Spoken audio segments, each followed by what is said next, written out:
Some breaking news before we start what's trending. We're just learning, with officials of Kebbi state government confirming a terrorist attack on Maga Comprehensive Girls Secondary School, where an unspecified number of female students have been abducted. So the chief press secretary to Kebbi state governor Ahmed Idris confirmed the attack, while also saying that the details are still somewhat ambiguous as of now. But here's what we know.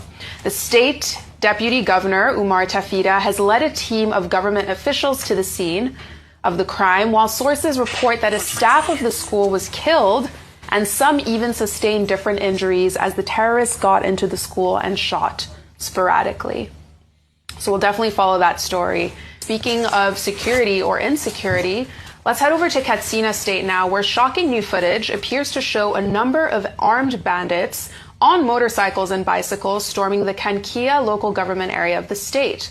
So in this video posted on Saturday, a group of bandits ride into an open area as gunshots can literally be heard firing into the air, as no security presence is there to counter them or protect residents. Let's take a look at the video, then discuss it.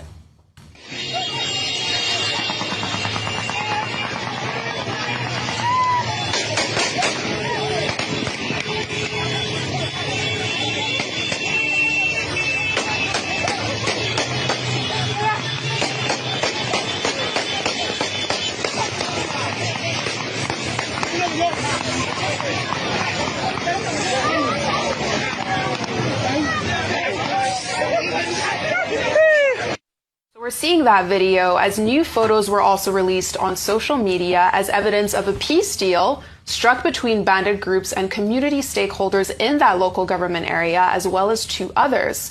So in photos shared on Saturday on Dan Katsina's X page, his caption states that negotiations ended with a mutual commitment to stopping the attacks in the affected areas, which have brought some sense of hope for a more stable security environment, allegedly. But this peace deal has raised questions about what that peace deal might look like in neighboring local government areas, especially in Kano State. Interestingly, it's often believed that the de-escalation of violence in one area can have a ripple effect, pushing the violence instead onto another area in close proximity. And I'll come to you on this. I mean, that video, it's just the brazenness of the attack, how just, they're completely out in the open and no one's around to stop it. So the stories they've taken this morning show clearly that we have a deep insecurity problem in Nigeria, and it's an inherited problem. It didn't start with this administration. The only challenge is that previous administrations have not been able to deal with it. Going back to the last story around how we even negotiate with bandits, that has been criticized heavily by in different quarters.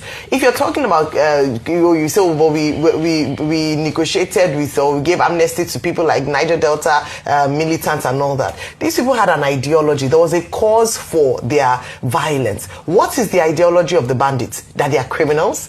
Very soon we'll be negotiating with kidnappers and thieves. We'll be asking them to come to a round table to let us talk as to how we can appease them so that they don't steal look at the brazenness of their attack and the fact that they have no respect for security operatives. So it's either one, the security operatives at this point can be accused of being in collusion with them, whereby they are aware or they are compromised, because there's no way that we have security apparatus in Nigeria and this brazen show in broad daylight is happening. So it's either one, we begin to interrogate whether or not the security operatives have been compromised. The second part of it is that we are just unable to, we don't have capacity for this. And that's why some Nigerians are saying, let the US come. Because if we've not been able to deal with this problem for so long, then maybe we need external help from people who have capacity to help us. But at the crux of it is the fact that we need to deal with this incessant insecurity that's plaguing across all Nigeria. And I want to speak about the Kebbi girls.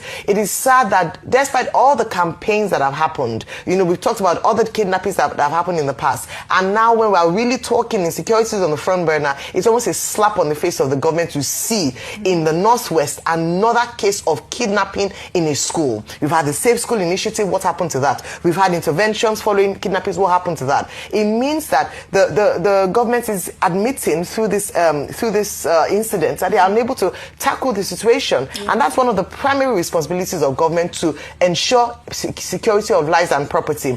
Finally, on Christian genocide, I'll just say this one point, that with Dr. Essien going to Plateau State, I said it was a good move because we need to deal with this kinetically and non-kinetically, but it's also an admission that the government was too hasty in responding to the claims of Christian genocide without even an investigation first to speak to community leaders. So their reaction, first of all, knee-jerk was deny, say it's okay, then go back and say, okay, come together, let us talk to you and ask. Should that not have been done first before they went on to deny that it was happening in the first place?